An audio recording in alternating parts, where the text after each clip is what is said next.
would you describe your experience speaking at Digital Impact Philippines, and what stood out to you most about the conference setup and an audience engagement? All I can say is I am really blessed that I was given an opportunity to speak here. I was able to give the knowledge in terms of UX, and at the same time, in terms of the venue and overall organization. So basically, I can say is the best. Okay. Actually, it's overwhelming in a good way. Kasi parang nakita ko yung how this event impacts the whole community. So it's inspiring to see students, and actually hindi lang students, it's people with from different ages talaga. They're here to learn, and also at the same time, speakers also are being an inspiration to each other. So yeah, and very welcoming ang community. Yeah. Yes, thank you, Ma'am. Okay, how do I describe my speaking engagement? I would say it's pretty good. It was successful. Why? Because the audience was already set up by MJ the day before, so it was not difficult for me to capture them, to capture their interest and their attention, because I already know that hey, they're already tuned into whatever the speakers are going to be saying. So it was a rather easy and fun and interactive as well. And the second question, the thing that I like about is the tremendous amount of learning. We have considered, or we have really conditioned ourselves, my team and I, to just empty ourselves and just be on the lookout for good learnings. I taught them about the principle of chewing the meat and spitting the bones. Now, what does that mean? Everything that's helpful, you take it in you. Everything that's not, don't force it in, just spit it out. So, well, I'm just honored to be here. Happy that I got invited into, I think it's a very first marketing conference here in Mindanao, and I'm from Luzon. Wow. So I really fly here just to get here and speak, to share my experience. So I'm very happy that there are people that are doing conferences like this. Yeah. Thank you, sir. I think personally it's an honor to be here because I know and understand the feeling. There's no one who could guide you, especially in the digital market. And with this type of conferences, a lot of students, a lot of other aspiring freelancers, makatabang din siya. Hello, Ferville again. So one thing that strikes me with this type of conference, as I mentioned, it's by far the first conference held in Mindanao that's really into digital marketing, deep dive into digital marketing. So it's a one-of-a-kind experience to be part of this, because many of us, especially like me or you coming from the South, we usually wanted to feel and experience conferences, but it takes us to go to places like the Metro Manila area just to be in a conference. So I'm really glad that William Jones and Ma'am Rowena bought the conference here in Surigao City, so people in the South could really enjoy the what it feels like to be in a conference like this. Actually, it's very exciting kasi initially I was expecting not only business owners and work from home, but there's a lot of students na pwede naming ma-inspire, so hopefully na-inspire sila. And it was really a great experience for me as well kasi the event was actually well built and the setup ang ganda. So I love it. Thank you. I am a first-time speaker, so yung experience ko talaga dito is it's amazing. It's amazing, guys. Parang hindi mo maramdaman na first time mo yung how the DGI, yung paano nila inaano yung mga speakers, yung mga attendees. It's a good experience. What are your impressions of the people of Surigao City, especially in terms of their openness to digital innovation and technology? I can say that the presence is good. I can say that there's a lot of potential here. So all we need to do is basically like promote more. Yes. First off, before I talk about their openness, the people of Surigao are very welcoming They're very warm. I like the way they treat us as if we've been here for a very long time. You know, I don't feel like a stranger here. On the very first night, we were welcomed by William and then Rowena and the team. They were there too. You know, we had a great time.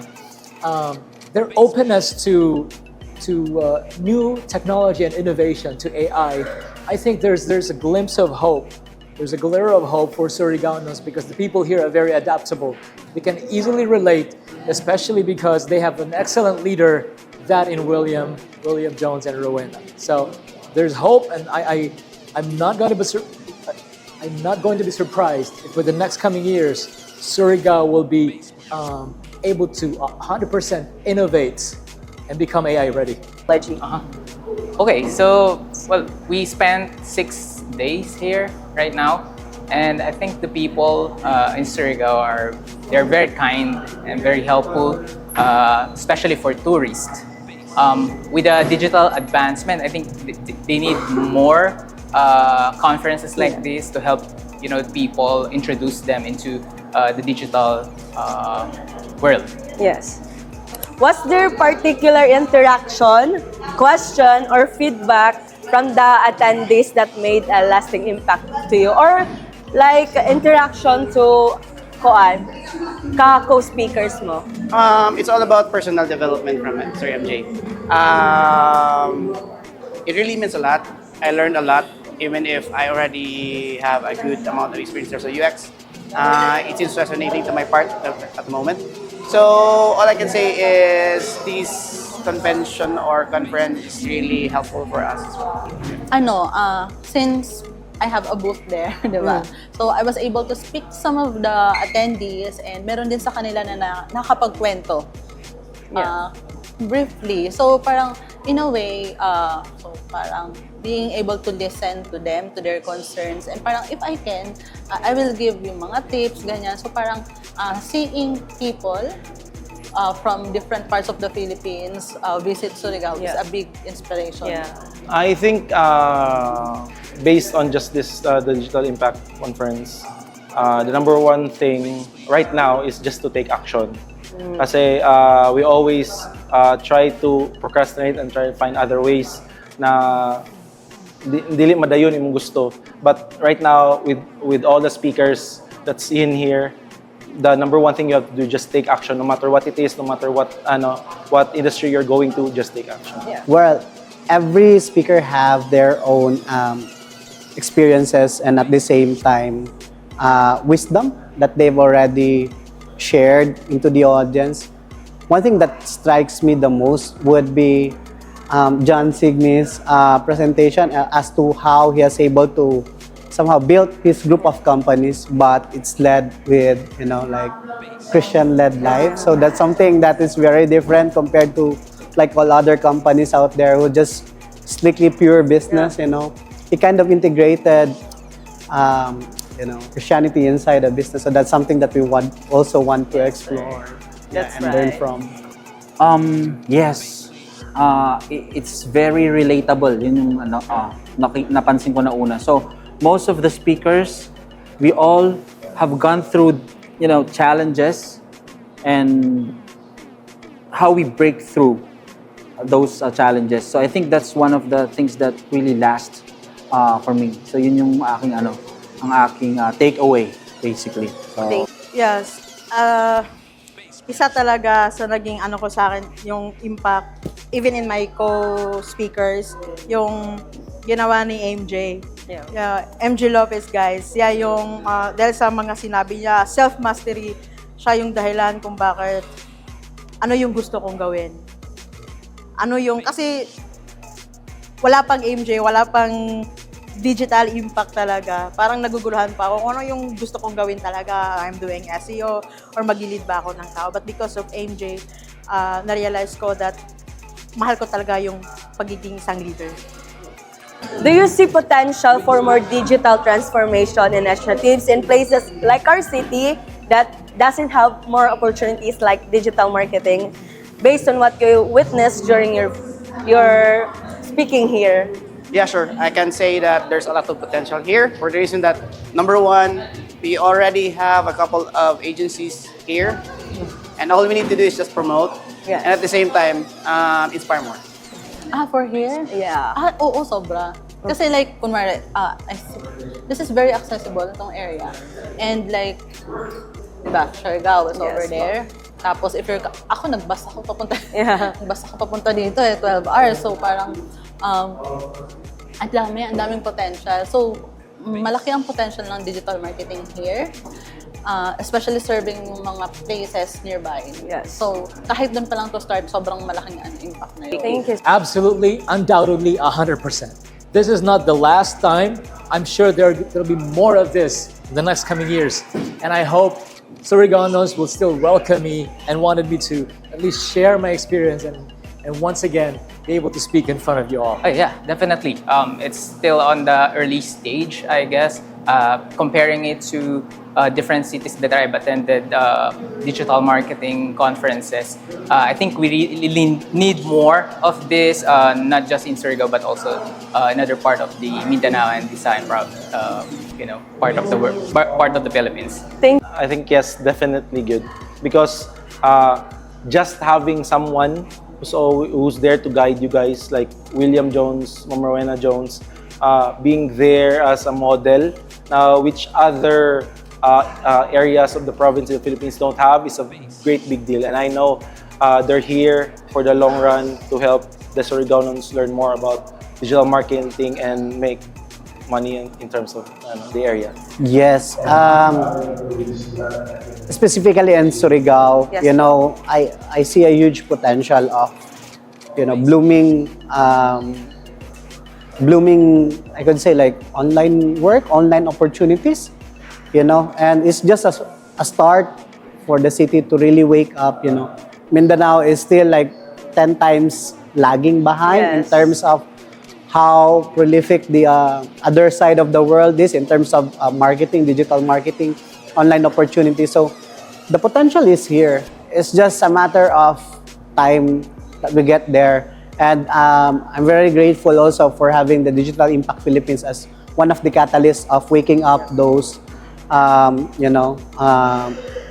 sleeping Yeah. potential for the Mindanaoans, especially in Surigao. To really be involved in online opportunities like digital marketing and other industries that we can be able to work in remotely. So yeah, I'm anticipating and also hopeful that there will be more upcoming events like this, especially here in Surigao and other parts of Mindanao as well later on. Yes, I see that potential, and especially yung advocacy ni Ms. Weng on how she's going to transform Surigao City into something that would help the people around there. Actually, our advocacy is almost the same with our new project, which is the Obram Online. Obram Online is going to be a platform for VAs from the far-flung areas, and then helping out the indigenous people, and as well as the ones who have not actually been reached by this kind of events, diba? So I believe this is the first time that this event happened here in Surigao first time City. So it was a huge leap for the people here, and yeah, great job, Rank Fortress. Yes, yeah. Masabi natin bago pa lang. Bago pa lang talaga yung DJI Impact dito sa Surigao. But, the list of their speakers, hindi mga bago. They are really expert in their fields. MJ Lopez, John Signy, mga ano na yun eh. Yung parang from the scratch. So, sino sila ngayon? They are billionaires, millionaires. So, yeah, this is just a first time, but sayang yung hindi pa nakadalo, no? Yeah. It's something, a life-changing. Talaga. Yes. Sayang hindi nyo napakinggan. It comes to digital, it comes to their strategies, SEOs, yung mga SMM, Google Ads. Sayang yung mga, kasi yung nandito na talaga is yung mga expert na. No? Sayang yung pagkakataon. But because of William Jones and Rowena Jones, nadala nila yon dito. Yes, that's right. The island of Surigao. Yes. Baka gusto mong i-invite sila kasi may plan ng ang Digital Impact Conference Philippines na bumuo dun sa Cebu. Yeah, I've heard Digital Impact, parang doon na sila, plano sa Cebu. So I encourage you guys to join the digital impact dun sa Cebu kasi parang hindi talaga masasayang yung babayaran nyo because of the list of the speakers. Worth it talaga, is a life-changing, yung parang mabibigyan ka ng bagong pag-asa, yung gusto mo nung, ang dami mong mga pangarap, ang dami mong mga, madidefine mo na what success, no? There's a self-mastery, basta ang dami yung matutunan when it comes to digital marketing because habang tumatagal, habang umano yung taon, nagiging digitalized na yung mundo. So hindi tayo papahuli dun guys, and DG Impact will bring that one. Marajao, Karajao, Surigao. All right.